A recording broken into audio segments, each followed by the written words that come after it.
ത്രിയേക ദൈവത്തിൻ്റെ വലിയ തിരുനാമം മഹത്വപ്പെടുമാറാകട്ടെ. അനുഗ്രഹിക്കപ്പെട്ട വാത്സല്യ സഹോദരങ്ങളെ, സങ്കീർത്തന പഠന പരമ്പരയുടെ ഒരു പുതിയ എപ്പിസോഡിലേക്ക് ഏവരെയും ഹൃദ്യമായി സ്വാഗതം ചെയ്യുന്നു. 94 എപ്പിസോഡുകൾ ദൈവനാമത്തിൽ പൂർത്തിയാക്കുവാൻ ദൈവം നമ്മൾക്ക് കൃപ നൽകി. ഈ പഠന പരമ്പരയിൽ ദൈവകൃപയും കരുണയും ഇത്രത്തോളം വഴി നടത്തിയതിനെ ഓർത്ത് ദൈവത്തെ സ്തുതിക്കുന്നു. ഈ പഠനം അനേകർക്ക് ആത്മീയവും ഭൗതികവും ബൗദ്ധികവും വികാരപരവുമായ ഉത്തേജനം നൽകട്ടെ എന്ന് ആമുഖമായിട്ട് പ്രാർത്ഥിക്കുകയാണ്. കഴിഞ്ഞ ചില എപ്പിസോഡുകളിലായി 25-ാം സങ്കീർത്തനം നമ്മൾ പഠിച്ചുകൊണ്ടിരിക്കുകയാണല്ലോ. ഈ എപ്പിസോഡിൽ 25-ാം സങ്കീർത്തനം 12, 13, 14 വാക്യങ്ങൾ നമ്മൾ വായിക്കുകയാണ്. ഈ എപ്പിസോഡിൽ ഈ വാക്യങ്ങൾ ദൈവനാമത്തിൽ സമർപ്പിക്കുകയാണ്. യഹോവ ഭക്തനായ പുരുഷൻ ആര്? അവൻ തിരഞ്ഞെടുക്കേണ്ട വഴി താൻ അവന് കാണിച്ചു കൊടുക്കും. അവൻ സുഖത്തോടെ വസിക്കും. അവൻ്റെ സന്തതി ദേശത്തെ അവകാശമാക്കും. യഹോവയുടെ സഖിത്വം തൻ്റെ ഭക്തന്മാർക്കുണ്ടാകും. അവൻ തൻ്റെ ഉടമ്പടി അവരെ അറിയിക്കുന്നു. യഹോവയുടെ സഖിത്വം തൻ്റെ ഭക്തന്മാർക്കുണ്ടാകും. അവൻ തൻ്റെ ഉടമ്പടി അവരെ അറിയിക്കുന്നു. 25-ാം സങ്കീർത്തനത്തിൽ യഹോവയെ നിങ്കിലേക്ക് ഞാൻ എൻ്റെ മനസ്സുയർത്തുന്നു എന്ന പ്രാർത്ഥനയോടെ ദാവീദ് തുടങ്ങിയതാണ്. ആ പ്രാർത്ഥനയിൽ ദൈവകരുണയും കൃപയും ദയവും ഉടമ്പടിയും ഒക്കെ കടന്നു വരുന്നുണ്ട്. ഒരു ഭക്തൻ്റെ പ്രാർത്ഥനയുടെ പ്രത്യേകത ഇതാണ്. ആ പ്രാർത്ഥനയെന്ന് പറയുന്നത്, ഒരു ധ്യാനം എന്ന് പറയുന്നത് വെറും ഒരു എഴുത്തല്ല. ഈ സങ്കീർത്തനം എന്ന് പറയുന്നത് ദാവീദ് പ്രാർത്ഥിക്കുന്നൊരു പ്രാർത്ഥനയാണ്, ദൈവവുമായിട്ട് നടത്തുന്ന ഒരു സംഭാഷണമാണ്. ഇതിൽ എത്ര വ്യത്യസ്തതകളാണ് കടന്നു വരുന്നത്. എല്ലാം മറന്ന് പ്രാർത്ഥിക്കുമ്പോൾ, ദൈവത്തെ സ്തുതിക്കുമ്പോൾ ലഭ്യമാകുന്ന ഒരു ആത്മീക അനുഭവം, പൗരസ്ത്യ ആത്മീകത, ക്രിസ്ത്യൻ സ്പിരിച്വാലിറ്റി എന്ന് പറയുന്ന ഇതാ. ദിവ്യ മർമ്മങ്ങളുടെ വെളിപ്പെടലെന്ന് പറയുന്ന ഇതാ. പ്രാർത്ഥിക്കുമ്പോൾ ഇങ്ങനെ നമ്മൾ ഓർത്തുകൊള്ളണം. അതിങ്ങനെ തട്ടും തടവും കൂടാതെ വാക്കുകൾ വരികയാണ്. ചില സമയത്ത് പ്രാർത്ഥിക്കുമ്പോൾ നമ്മൾ ഓർത്തോണം, വാക്ക് കിട്ടത്തില്ല. പ്രസംഗിക്കുമ്പോൾ കൃത്രിമത്വമുള്ളതായി മാറ്റപ്പെടും.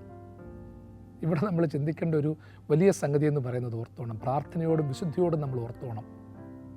ഈ തട്ടും തടവും ഒന്നും കൂടാതെ ഇതിങ്ങനെ അനുസ്യൂതം പ്രവഹിക്കുകയാണ്. ഭക്തൻ്റെ പ്രയാസങ്ങളൊന്നും പറയാനില്ല അധികം. മറിച്ച് ദൈവത്തിൻ്റെ വെളിപ്പെടുത്തലുകളാണ് പ്രാർത്ഥനകളായിട്ട് വരുന്നത്. തന്നെ പ്രാർത്ഥിപ്പിക്കുകയാണ്, ദൈവം പ്രാർത്ഥിപ്പിക്കുകയാണ്. പ്രിയമുള്ളവരെ, ചിലപ്പോൾ ഓർത്തോണം, നമ്മളെ കൊണ്ട് ദൈവം പ്രാർത്ഥിപ്പിക്കും, സാത്താനും പ്രാർത്ഥിപ്പിക്കും. അതെങ്ങനെ തിരിച്ചറിയാമെന്നറിയാമോ? ദൈവത്തിൻ്റെ ആത്മാവിനാൽ നിറഞ്ഞുള്ള പ്രാർത്ഥനയെന്ന് പറയുന്നത് വളരെ ഭക്തിയോടുള്ളതാണ്. അവിടെ സമയം പോകുന്നത് അറിയത്തില്ല. അതിനൊരു കൃത്യമായ സമയമോ കാലങ്ങളോ ദേശങ്ങളോ ഒന്നുമില്ല. എവിടെ ഇരുന്നാലും നമ്മൾ പ്രാർത്ഥിക്കും. മനസ്സിൽ കണ്ണുനീരോടെ പ്രാർത്ഥിക്കും. ദൈവശക്തിയോടും ആത്മനിറവോടും പ്രാർത്ഥിക്കും. അതേസമയം സാത്താൻ പ്രാർത്ഥിപ്പിക്കുന്നത് എങ്ങനെയാണെന്നറിയാമോ? പ്രാർത്ഥിക്കേണ്ട സമയത്ത് അവൻ പ്രാർത്ഥിപ്പിക്കത്തില്ല. എന്നിട്ട് നമ്മളെ ഞോണ്ടി വിളിക്കും. നീ ഇന്ന് പ്രാർത്ഥിച്ചില്ല, നോക്ക്, സമയം 8:30 9:30 ഒന്ന് പ്രാർത്ഥിക്കണ്ടയോ? എന്നിട്ട് അവൻ ഒരു ആക്കിച്ചിരി ഉണ്ട് കേട്ടോ. അത് നമ്മൾ പലപ്പോഴും കാണുന്നില്ല എന്ന് മാത്രമേ ഉള്ളൂ. എന്നിട്ട് 1 മണിക്കൂർ കൊണ്ടുള്ള നമ്മളുടെ പ്രാർത്ഥന 5 മിനിറ്റ് കൊണ്ട് പ്രാർത്ഥിപ്പിക്കും. എന്നിട്ട് ഇടയ്ക്കിടയ്ക്ക് മൊബൈൽ ഫോണിൻ്റെ ശബ്ദം കേൾപ്പിക്കും. TV-യിൽ ഇന്ന് അടുത്ത വാർത്ത വരാനുണ്ട്, സീരിയൽ വരാനുണ്ടെന്ന് ഓർപ്പിക്കും. നടുവേദനയാണ്, കാലുവേദനയാണെന്ന് ഓർപ്പിക്കും. അതിവേഗത്തിൽ നമ്മളെ കൊണ്ട് എന്തൊക്കെയോ പറഞ്ഞ് വ്യർത്ഥമായ വാക്കുകളിലൂടെ പ്രാർത്ഥിപ്പിക്കും. സാത്താൻ ഒരിക്കലും ദൈവമില്ലെന്ന് പറയത്തില്ല. യഥാർത്ഥത്തിൽ മനുഷ്യനേക്കാൾ കൂടുതൽ ദൈവമുണ്ടെന്ന് അറിയാവുന്നത് സാത്താനാണ്. കാരണം ദൈവത്തിൻ്റെ ദൂതനായിട്ടിരുന്നവൻ, ആ തള്ളപ്പെട്ടവൻ, അവൻ അറിയാം ആ ദൈവത്തിൻ്റെ അമാനുഷികമായ ദിവ്യശക്തിയും സ്വരവും എന്തെന്ന് അവൻ അറിയാമെന്നുള്ളത് യാഥാർത്ഥ്യമാണ്. നിങ്ങളും ഞാനും പ്രാർത്ഥനയോടെ ഓർക്കണം, എൻ്റെ ദൈവമേ, എന്നെ പ്രാർത്ഥിക്കാൻ പ്രേരിപ്പിക്കുന്നത് ആരാണ്? ഇവിടെ സങ്കീർത്തനക്കാരൻ്റെ ഒരു പ്രത്യേകത അതാ. അവൻ ദൈവത്താൽ നയിക്കപ്പെട്ട പ്രാർത്ഥന നടത്തുകയാണ്, യാചന നടത്തുകയാണ്. അപ്പം പ്രാർത്ഥിക്കുമ്പോൾ തന്നെ നമ്മൾക്കൊക്കെ ഒരു ആത്മശക്തി പകർന്നു നൽകുകയാണ്. ദൈവം ചൊരിഞ്ഞു തന്ന ഓരോ അനുഭവങ്ങളും ഏറ്റു പറയിപ്പിക്കുകയാണ്. ഈ ഒരു നിറവാണ് നമ്മൾക്കുണ്ടാകേണ്ടത്. ഇന്ന് ധ്യാനത്തിനായി വായിച്ച വാക്യങ്ങളിലൂടെ നമുക്ക് കണ്ണോടിക്കാം. യഹോവ ഭക്തനായ പുരുഷൻ ആര്? അവൻ തിരഞ്ഞെടുക്കേണ്ട വഴി താൻ അവന് കാണിച്ചു കൊടുക്കും. ആരാണ് യഹോവ ഭക്തനായ പുരുഷൻ? ആരാണ് ഒരു യഥാർത്ഥ ഭക്തൻ? സങ്കീർത്തനക്കാരൻ ദൈവസന്നിധിയിൽ ചോദിക്കുകയാണ്. എന്നിട്ട് മറുപടി പറയുന്നത്, അവൻ തിരഞ്ഞെടുക്കേണ്ട വഴി താൻ അവന് കാണിച്ചു കൊടുക്കും. അതായത് യഹോവയുടെ യഥാർത്ഥ ഭക്തനെന്ന് വെച്ചാൽ ഒറ്റ വാക്കിലുള്ള ഒരു മറുപടി പറയുക. ഒരുപാട് വ്യാഖ്യാനങ്ങളുണ്ട്. താൻ തിരഞ്ഞെടുക്കേണ്ടുന്ന വഴിയെക്കുറിച്ച് ബോധ്യമുള്ളവൻ, താൻ തിരഞ്ഞെടുക്കുന്ന വഴി ദൈവം കാണിച്ചു കൊടുക്കുന്നവൻ, ദൈവത്തോട് യാത്രയ്ക്കുള്ള വഴിത്താര ചോദിക്കുന്നവൻ, റൂട്ട് മാപ്പ് ചോദിക്കുന്നവൻ, വാഹന സൗകര്യം ചോദിക്കുന്നവൻ, യാത്രയ്ക്കുള്ള കൂലി ചോദിക്കുന്നവൻ, അവനാണ് യഥാർത്ഥ ഭക്തൻ. താൻ തിരഞ്ഞെടുക്കേണ്ടുന്ന വഴി യഹോവ ആർക്ക് കാണിച്ചു കൊടുക്കുന്നുവോ അവനാണ് യഥാർത്ഥ ഭക്തൻ. ഭക്തനാണെന്ന് പറഞ്ഞിട്ട് എനിക്കിഷ്ടമുള്ള വഴി ഞാൻ പോകും, ഞാൻ തിരഞ്ഞെടുത്തത് ദൈവത്തിൻ്റെ വഴിയാണ്, അത് ദൈവേഷ്ടമാണ് എന്ന് പറയുന്നവൻ യഹോവ ഭക്തനായ പുരുഷനല്ല. യഹോവ ഭക്തനായ പുരുഷൻ ആരെന്ന് പറയുമ്പോൾ അവിടെ സ്ത്രീത്വത്തെ മറയ്ക്കുകയല്ല, അതിലെല്ലാമുണ്ട്. നമ്മൾക്ക് നോക്കുമ്പോൾ ഒരു പുല്ലിംഗമാണ് അവിടെ കാണുന്നത്. പക്ഷേ അത് മാത്രമല്ല, യഹോവ ഭക്തനായ പുരുഷൻ ഒരു യഹൂദ പശ്ചാത്തലത്തിൽ ദാവീദ് പാടിയതാണ്. ഒരു കാര്യം ഹൃദയംഗമായിട്ട് ഓർത്തോണം, ദൈവം തിരഞ്ഞെടുക്കേണ്ടുന്ന വഴി, ആ വ്യക്തി തിരഞ്ഞെടുക്കേണ്ടുന്ന വഴി ദൈവം അവന് കാണിച്ചു കൊടുക്കും. അവൻ തിരഞ്ഞെടുക്കേണ്ട വഴി ദൈവം അവന് കാണിച്ചു കൊടുക്കും. എൻ്റെ പ്രിയപ്പെട്ടവരെ, എൻ്റെയും നിങ്ങളുടെയും ജീവിതത്തിൽ നമ്മൾ തിരഞ്ഞെടുത്ത വഴികളൊക്കെ ദൈവം കാണിച്ചു തന്നതാണ്. ദൈവത്തിൻ്റെ വഴികളായിരുന്നു. നേരത്തെ നമ്മൾ ഇതിനെക്കുറിച്ച് ചിന്തിച്ചു. യഹോവയെ നിൻ്റെ പാതകൾ എന്നെ അറിയിക്കണമേ, നിൻ്റെ പാതകൾ എനിക്ക് ഉപദേശിച്ചു തരണമേ എന്ന് 25-ാം സങ്കീർത്തനം 4-ാം വാക്യം അടിസ്ഥാനമാക്കി നമ്മൾ ഒരു എപ്പിസോഡ് ചെയ്തതാണ്. ഞാൻ അതിലേക്ക് പ്രവേശിക്കുന്നില്ല. താൻ തിരഞ്ഞെടുക്കേണ്ടുന്ന വഴി യഹോവ അവന് കാണിച്ചു കൊടുക്കും. വഴിയില്ല എന്ന് പറയുന്നവരല്ലേ നമ്മൾ ഓരോരുത്തരും. ജോലി നഷ്ടപ്പെട്ടാൽ ഞാൻ എങ്ങനെ ജീവിക്കും? എൻ്റെ കുഞ്ഞ് സൗദിയിലാണ്, അതിൻ്റെ ജോലി നഷ്ടപ്പെട്ടു, ഇപ്പം ശമ്പളമില്ല, ഇനി ഞാൻ എങ്ങനെ മുൻപോട്ട് പോകും? യൂറോപ്പിന് പോകുവാൻ പൈസയൊക്കെ കൊടുത്തു, പക്ഷെ ഇതുവരെ നടന്നിട്ടില്ല. UK-യിലും കാനഡയിലും ഒക്കെ എത്തപ്പെട്ടു, ഇതുവരെയും ജോലിയായിട്ടില്ല. ഞാൻ എങ്ങനെ മുൻപോട്ട് പോകും? വലിയ സ്വപ്നത്തോടെ ഞാൻ അവിടേക്ക് ചെന്നു. ഓസ്ട്രേലിയയിലും ന്യൂസിലൻഡിലും ചെന്നു. അവിടെ ചെന്നപ്പോഴാണ് മനസ്സിലായത് ജോലി കിട്ടാൻ ഒത്തിരി ബുദ്ധിമുട്ടുണ്ട്, ട്രെയിനിങ്ങിന് താമസിക്കുമ്പോൾ ഒത്തിരി പൈസയാകും, ഞാൻ എന്ത് കൊടുക്കും? കൊണ്ടുവന്ന പണം മൊത്തം തീർന്നു, കടം വാങ്ങിച്ചതൊക്കെ തീർന്നു, ഇനി ഞാൻ എന്തെടുക്കും? ചിലരൊക്കെ വിദേശ നാടുകളിലൊക്കെ ചെന്ന് വളരെ നേരത്തെ ചെന്ന് ഒരുപാട് ധനം സമ്പാദിച്ചു, വലിയ വീട് വെച്ചു, അവിടെ ഇവിടെയൊക്കെ നിക്ഷേപങ്ങൾ ഉണ്ടാക്കി. പക്ഷേ പിള്ളേരൊക്കെ നാലിടത്തായിപ്പോയി, തിരിഞ്ഞു നോക്കുന്നില്ല, വെള്ളം കൊടുക്കുന്നില്ല, അവർക്കിഷ്ടപ്പെട്ട വിവാഹ ജീവിതം നയിച്ച് അവർ പോയി. ഞാൻ എന്തെടുക്കും? എൻ്റെ പ്രിയപ്പെട്ടവനെ, നീ മനസ്സ് തകർന്ന് ഭാരപ്പെടണ്ട. നീ ദൈവത്തിൻ്റെ ഭക്തനല്ലേ? നീ ദൈവത്തിൻ്റെ കുഞ്ഞല്ലേ?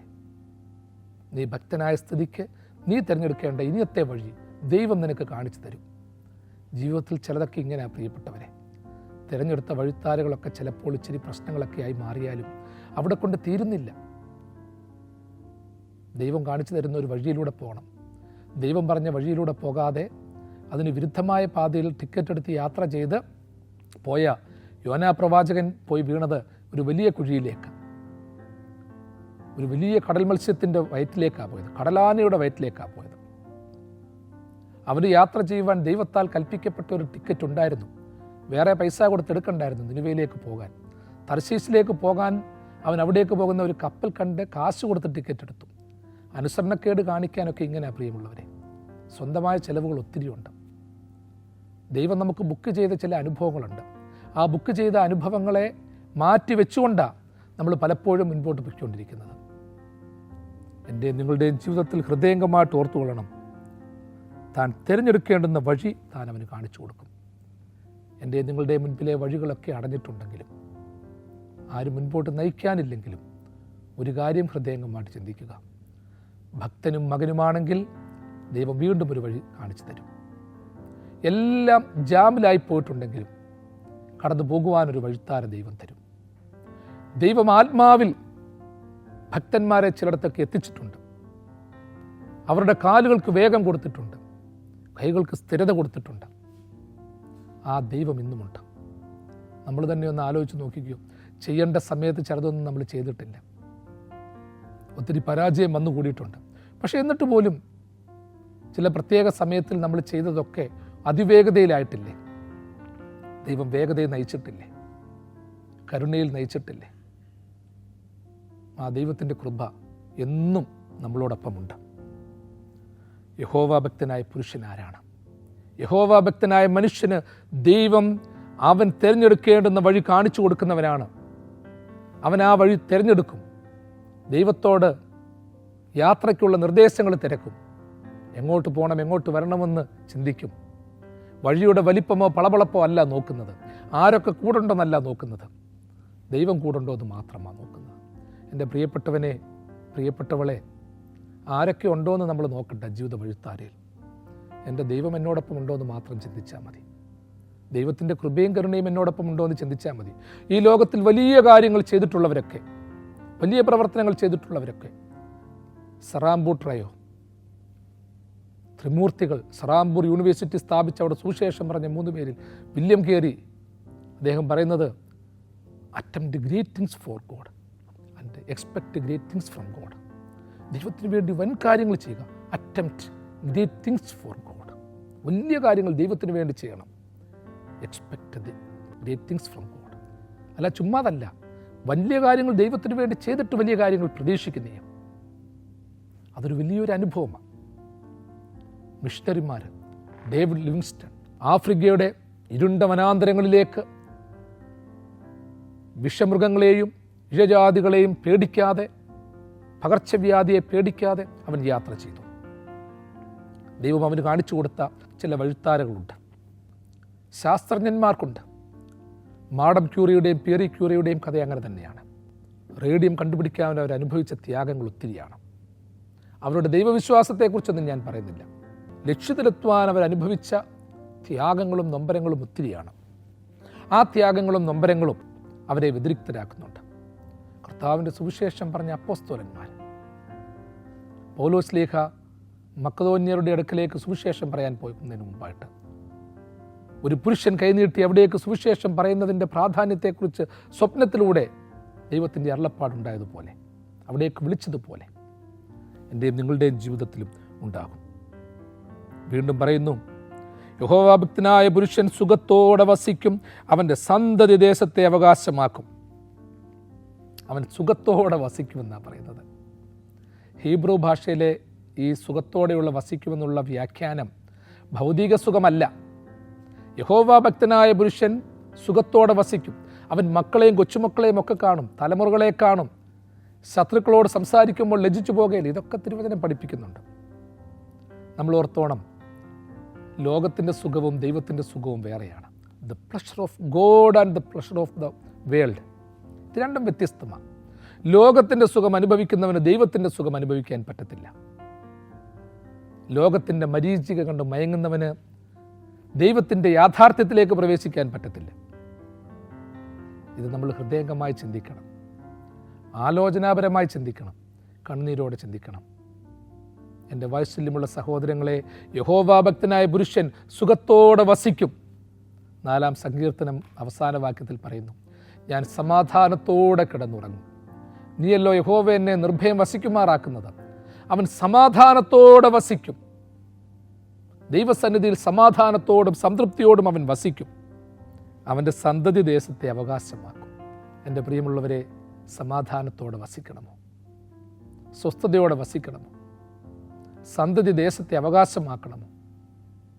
സന്തതി എങ്ങനെ ദേശത്തെ അവകാശമാക്കും? ഇന്ന് സന്തതിക്ക് ദേശത്തെ അവകാശമാക്കുവാൻ തക്കവണ്ണം കൂട്ടിയിടുന്ന ഒരു ലോകത്തിലാണ് നമ്മൾ ജീവിക്കുന്നത്. സന്തതി ദേശത്തെ അവകാശമാക്കുവാൻ കള്ള സർട്ടിഫിക്കറ്റുകൾ നിർമ്മിച്ചു കൊടുക്കുന്ന ലോകത്തിലാണ് നമ്മൾ ജീവിക്കുന്നത്. സന്തതി ദേശത്തെ അവകാശമാക്കുവാൻ അനർഹമായ മാർഗങ്ങൾ തേടുന്നവരുടെ ഇടയിലാണ് നമ്മൾ ജീവിക്കുന്നത്. അർഹതയുള്ളവനെ തള്ളിക്കളയുന്ന ലോകത്തിലാണ് നമ്മൾ ജീവിക്കുന്നത്. നിന്റെ സന്തതി ദേശത്തെ അവകാശമാക്കണമെന്നുണ്ടെങ്കിൽ അവൻ അവകാശമാക്കുവാൻ തക്കവണ്ണമുള്ള ഒരു സാഹചര്യം നീ സൃഷ്ടിച്ചു കൊടുക്കണം. നിന്റെ സന്തതി ഈ ദേശം അവകാശമാക്കണമെന്നുണ്ടെങ്കിൽ അനേകരുടെ സന്തതികൾ ദേശത്തെ അവകാശമാക്കുവാനുള്ള മാതൃകയായി നീ വർദ്ധിക്കണം. അവകാശം നഷ്ടപ്പെട്ടവരുടെ അവകാശം നീ കാണിച്ചു കൊടുക്കണം. അവകാശം നഷ്ടപ്പെട്ടവരുടെ അവകാശമായി ദൈവത്തെ കാണിച്ചു കൊടുക്കണം. അവകാശം നഷ്ടപ്പെട്ടവർക്കത് തിരിച്ചു കിട്ടുവാനുള്ള മാർഗങ്ങൾ ഉപദേശിച്ചു കൊടുക്കണം. അനേകരുടെ അവകാശങ്ങൾ നഷ്ടപ്പെടുത്തിയിട്ട് എൻ്റെ സന്തതി ദേശത്തെ അവകാശമാക്കുമെന്ന് സാക്ഷിക്കുന്നത് യഹോവ ഭക്തനായ പുരുഷൻ്റെ ചുമതലയല്ല. അവൻ യഹോവ ഭക്തനല്ല. ദൈവത്തോട് നമുക്ക് പ്രാർത്ഥിക്കാം. എൻ്റെ ദൈവമേ, സമാധാനത്തോടെ വസിക്കണം. സന്തതി ദേശത്തെ അവകാശമാക്കണം.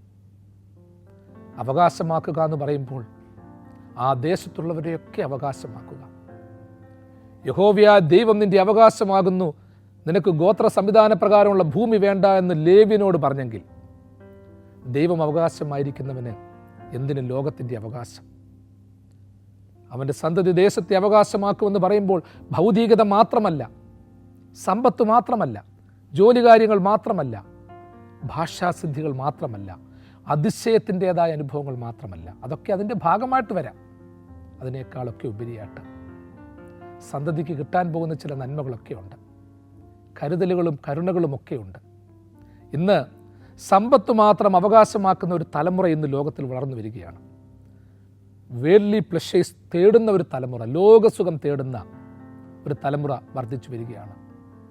അതുകൊണ്ടാണ് പാട്ടുകാരൻ പറയുന്നത്, ലോകത്തിൻ്റെ സുഖം തേടുവാൻ ഇപ്പോഴല്ല സമയം, ദൈവമുൻപിൽ സ്വന്തം മുഖം കാണുകയത്രേ വാഞ്ചിതം. ദൈവമുൻപിൽ സ്വന്തം മുഖം കാണുകയത്രേ വാഞ്ചിതം. ലോകസുഖം തേടാനുള്ള ഒരു സമയമല്ല ഇത്. അതാണ് പല വിശുദ്ധന്മാർക്കും മാർഗമായി മാറിയ ഉപദേശം. വെറുക്കൂത്തുകളിൽ മേളിക്കേണ്ട സമയമല്ല ഇത്. സുഖസൗകര്യങ്ങളിൽ മേളിക്കേണ്ട സമയമല്ല ഇത്. കാരണം എൻ്റെ പ്രിയപ്പെട്ടവനെ, നീ സുഖത്തോടിരിക്കുമ്പോൾ, സമാധാനത്തോടിരിക്കുമ്പോൾ, സമാധാനം നഷ്ടപ്പെട്ടവരുടെ അനുഭവങ്ങളൂടെ ഒന്ന് ഓർക്കണം. നീ അനേകരുടെ സുഖം നഷ്ടപ്പെടുത്തിയിട്ടാണോ നിൻ്റെ സുഖം അനുഭവിക്കുന്നതെന്ന് ചിന്തിക്കണം. എത്ര കുടുംബങ്ങളിലും സഹോദരങ്ങളുടെ ഇടയിലും ഇത് സംഭവിച്ചിട്ടുണ്ട്, പിടിച്ചു പറിച്ചെടുത്തിട്ടുണ്ട്. സമാധാനമായി ജീവിക്കുവാനുള്ളവൻ്റെ സമാധാനം കെടുത്തിയിട്ട് സമാധാന സംരക്ഷകരായി പ്രവർത്തിക്കുന്ന അനേകരും നമ്മുടെ ഇടയിലുണ്ട്. അനേകരുടെ സന്താനങ്ങളെ നശിപ്പിച്ചിട്ട്, വഴി പിഴപ്പിച്ചിട്ട്, രാഷ്ട്രീയത്തിൻ്റെ പേരിൽ, വർഗീയതയുടെ പേരിൽ, ഭീകരപ്രവർത്തനങ്ങളുടെ പേരിൽ സാമൂഹ്യ ദ്രോഹികളാക്കിയിട്ട് നിൻ്റെ സന്തതിയുടെ ഐശ്വര്യം നീ നോക്കുകയാണോ? എത്ര സന്താനങ്ങൾക്ക് മദ്യവും മയക്കുമരുന്ന് നീ പകർന്നു കൊടുത്തു? എത്ര സന്താനങ്ങളുടെ വിദ്യാഭ്യാസം നശിപ്പിച്ചു, പ്രതീക്ഷ നശിപ്പിച്ചു? എന്നിട്ട് എൻ്റെ പിൻഗാമി എൻ്റെ അധികാരത്തിലെത്തണം, അവൻ MP ആകണം, അവൻ MLA ആകണം, ഉന്നത പദവികളിലെത്തണം, ഇങ്ങനെയൊക്കെ പഠിപ്പിക്കുന്ന അവകാശികൾ ഭക്തന്മാരല്ല, ജഡീക മനുഷ്യരാ. പ്രിയമുള്ളവരെ, നമുക്കും നമ്മളുടെ സന്താനങ്ങൾക്കും ഒരു ചീർ വിളിക്കുവാനുള്ള ഒരു അനുഭവമെങ്കിലും നമ്മൾ നിലനിർത്തണം. ഇന്ന് നേതാക്കന്മാർ അനുയായികളെ സൃഷ്ടിക്കുന്നുണ്ട്, പക്ഷേ അനുയായികളെ നശിപ്പിച്ച് അവർക്ക് വേണ്ടി സ്തുതിപാഠകന്മാരാക്കി മാത്രം നിർത്തിയേക്കുകയാണ്. നമ്മൾ പറയത്തില്ലേ, വളരാൻ അനുവദിക്കത്തില്ല. ചില ബോഗൺവില്ല ചെടികളെ പോലെ ആക്കി നിർത്തിയേക്കുകയാണ്, മണ്ട കണ്ടിച്ച് നിർത്തിയേക്കുകയും വളരാൻ വിടത്തില്ല. വളരാൻ വിടാതെ, ഉയർത്തുവാൻ വിടാതെ നശിപ്പിച്ചുകൊണ്ടിരിക്കുകയും. ഈ സംവിധാനത്തിൽ നിന്ന് ഒരു മാറ്റം വേണം. നമുക്കതുകൊണ്ട് പ്രാർത്ഥിക്കേണ്ടത് ഇപ്രകാരമാണ്: ദൈവമേ, ഈ ലോകത്തിൽ സമാധാനത്തോടെ വസിക്കുവാൻ ഞാൻ ഒത്തിരി ആഗ്രഹിക്കുന്നുണ്ട്. നിൻ്റെ സമാധാനം ലോകം തരുന്നത് പോലെയല്ലല്ലോ കർത്താവേ. നിൻ്റെ സമാധാനം നീ ചൊരിഞ്ഞു തരണം. നിൻ്റെ സമാധാനം എനിക്ക് മതി. എൻ്റെ സമാധാനം വേണ്ട, എൻ്റെ സുഖം വേണ്ട. ഞാൻ സുഖത്തോടിരിക്കുവാൻ ആരുടെയെങ്കിലും ഒരാളുടെ സുഖം കളഞ്ഞിട്ടുണ്ടെങ്കിൽ, ഉറക്കം കെടുത്തിയിട്ടുണ്ടെങ്കിൽ, ദൈവമേ എന്നോട് പൊറുക്കണം. ഞാൻ സുഖത്തോടിരിക്കുവാൻ തക്കവണ്ണം അനേകരെ ഭീതിപ്പെടുത്തിയിട്ടുണ്ടെങ്കിൽ എന്നോട് പൊറുക്കണം. എൻ്റെ സമാധാനം മൊത്തം നശിപ്പിക്കുവാൻ അത് ഹേതുവാകരുത്. നീതിമാന്റെ സന്തതി ദേശത്തെ അവകാശമാക്കുമെന്ന് പറയുമ്പോൾ, എൻ്റെ കർത്താവേ, നീതിമാന്റെ സന്തതിയെപ്പോലെ, ഒരു വ്യക്തിയുടെ സന്താനത്തെപ്പോലെ അനേകരുടെ സന്താനങ്ങളുണ്ടല്ലോ, അവരുടെ സന്താനങ്ങളും ദേശത്തെ അവകാശമാക്കട്ടെ. അവരുടെ ഇടയിൽ പാർത്തുകൊണ്ട് ദൈവത്തിൻ്റെ സന്തോഷം പങ്കുവയ്ക്കുവാൻ തക്കോണം ഇടയായിത്തീരണം. അനേകരുടെ അവകാശ സംരക്ഷകരായി മാറണം. നീതിമാന്മാരും നിർമ്മലന്മാരും ഒക്കെ പ്രവർത്തിച്ചത് ആ ഒരു അവകാശം സംരക്ഷിക്കാൻ വേണ്ടിയാണ്.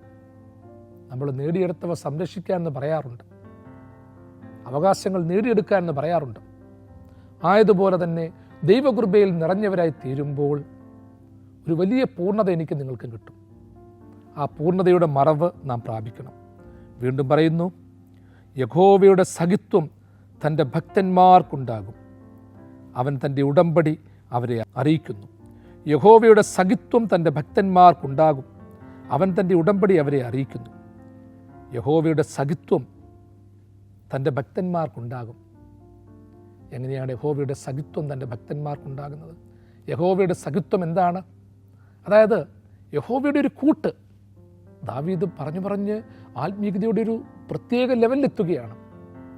ദൈവം പിതാവാണ്, സർവശക്തനാണ്, സർവജ്ഞനാണ്, വ്യാപിയാണ് ഒക്കെ പറഞ്ഞ അവസാനം യഹോവയുടെ സഖിത്വത്തെക്കുറിച്ച് പറയുകയാണ്. അതെ, ദൈവം എൻ്റെ കൂട്ടുകാരനായി വരികയാണ്. ഒന്ന് ആലോചിച്ച് നോക്കിക്കേ. രാജാതി രാജാവും കർത്താതി കർത്താവുമായിട്ടുള്ള എൻ്റെ ദൈവം എൻ്റെ കൂട്ടുകാരനായിട്ട് വരികയാണ്. ഒരു ഭക്തൻ്റെ കൂട്ടുകാരനായിട്ട് വരികയാണ്. കൂട്ടുകാരനെ പോലെ വരികയാണ്. അവൻ്റെ തോളത്ത് തട്ടുന്നു, അവനോടൊപ്പം ഇരിക്കുന്നു, അവനോടൊപ്പം സംസാരിക്കുന്നു, അവരെ നോക്കി ചിരിക്കുന്നു. എന്തൊരു ഭാഗ്യമാണ്! അതുകൊണ്ടാണ് പറയുന്നത്, രോഗാശയ്യയിലെനിക്ക് സഹായകനും രാക്കാലഗീതവുമാവൻ, നല്ല വൈദ്യനും ദിവ്യ ഔഷധവുമെൻ, ആത്മസഖിയുമാവൻ തന്നെ. യേശു മാറാത്തവൻ, യേശു മാറാത്തവൻ, എത്ര നല്ലവൻ, ഇന്നുമെന്നും കൂടെയുള്ളവൻ, ഇന്നുമെന്നും കൂടെയുള്ളവൻ. യഹോവയുടെ സഖിത്വം തൻ്റെ ഭക്തന്മാർക്കുണ്ടാകും. യഹോവ കൂട്ടുകാരനായി നമ്മളോടൊപ്പം വരുന്നത് ഭാഗ്യമാണ്. ആ ഒരവസ്ഥയിലേക്ക്, ഭാഗ്യാവസ്ഥയിലേക്ക് നമുക്ക് എത്താൻ സാധിക്കുന്നുണ്ടോ? ദൈവത്തെ കൂട്ടുകാരനായി കൂടെ കൊണ്ട് നടക്കാൻ നമ്മളിൽ എത്ര പേർക്ക് സാധിക്കും? പ്രിയപ്പെട്ടവരെ, യഹോവയെ കൂട്ടുകാരനായി കൊണ്ട് നടക്കാൻ നമ്മൾക്ക് താല്പര്യമുണ്ടോ? നമ്മളോടൊപ്പം സംഭാഷണം നടത്തിക്കൊണ്ട് അവനെ കൊണ്ട് നടക്കാൻ നമുക്ക് താല്പര്യമുണ്ടോ? നമ്മളിൽ പലർക്കും താല്പര്യമില്ല എന്നുള്ളതാണ് യാഥാർത്ഥ്യം. യഹോവ നമ്മുടെ കൂടെ വന്നു കഴിഞ്ഞാൽ നമ്മുടെ പൊട്ടച്ചൊല്ലും കളിവാക്കും പറ്റത്തില്ല. നമ്മുടെ വൃദ്ധമായ മോഹങ്ങളും ആഗ്രഹങ്ങളും നടക്കത്തില്ല. വികാര വിചാരങ്ങളെ നിയന്ത്രിക്കേണ്ടത് വരും. കള്ളത്തരങ്ങൾ നടക്കത്തില്ല. അതുകൊണ്ട് ഓരോ വ്യക്തിയും പ്രാർത്ഥനയോടെ ഓർക്കണം, യഹോവയുടെ സഖിത്വം തൻ്റെ ഭക്തന്മാർക്കുണ്ടാകും. അവൻ ആവശ്യപ്പെടുന്നതല്ല, അവനുണ്ടാകും. അവനോടൊപ്പം ദൈവം നടക്കും. വേഷപ്രച്ഛന്നനായോ, സ്വര സൗമ്യമായ അനുഭവമായോ, ഗാനമായോ ഒക്കെ ദൈവത്തിൻ്റെ കൃപയുണ്ടാകും. യഹോവ എൻ്റെ സ്നേഹിതനായി മാറുമ്പോൾ ഉണ്ടാകുന്ന സന്തോഷം എത്ര വലുതാണ്. അതുകൊണ്ട് ആ തിരുവചനം പഠിപ്പിക്കുന്നത്, തൻ്റെ സ്നേഹിതന്മാർക്ക് വേണ്ടി ജീവനെ കൊടുക്കുന്നതിലും അധികമായ സ്നേഹം ആർക്കുമില്ല. അതെ, ബലഹീനനായ എന്നെയും നിങ്ങളെയും സ്നേഹിതരായി കണ്ട്, ദിവ്യമായ കരുതലായി കണ്ട്, അനുഭവമായി കണ്ട് അവൻ നമ്മളുടെ കൂടെ ഉണ്ടായിരുന്നു. ആ സ്നേഹിതരായ നമുക്ക് വേണ്ടി അവൻ ജീവനെ നൽകുകയാണ്. എന്നെ നിങ്ങളെയും അവൻ മകനായും മകളായും കാണുന്നുണ്ട്, സ്നേഹിതനായി കാണുന്നുണ്ട്, സഹോദരനായി കാണുന്നുണ്ട്. ആ സ്നേഹിതനും സഹോദരനുമായി എനിക്കും നിങ്ങൾക്കും വേണ്ടി അവൻ പ്രാണനെ നൽകുകയാണ്. അവൻ്റെ സഖിത്വത്തിൻ്റെ മനോഹാരിത അനുഭവിച്ചവർ ഒത്തിരി പേരുണ്ട്.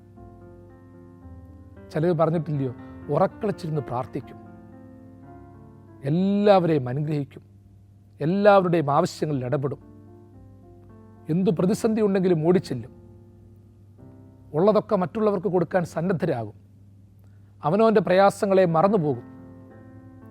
അവൻ്റെ വിവാഹം കഴിഞ്ഞില്ലെങ്കിലും വിവാഹം നടത്തുവാൻ ഓടുന്നവൻ്റെ പിന്നാലെ അവൻ പെണ്ണ് കാണാൻ പോകും.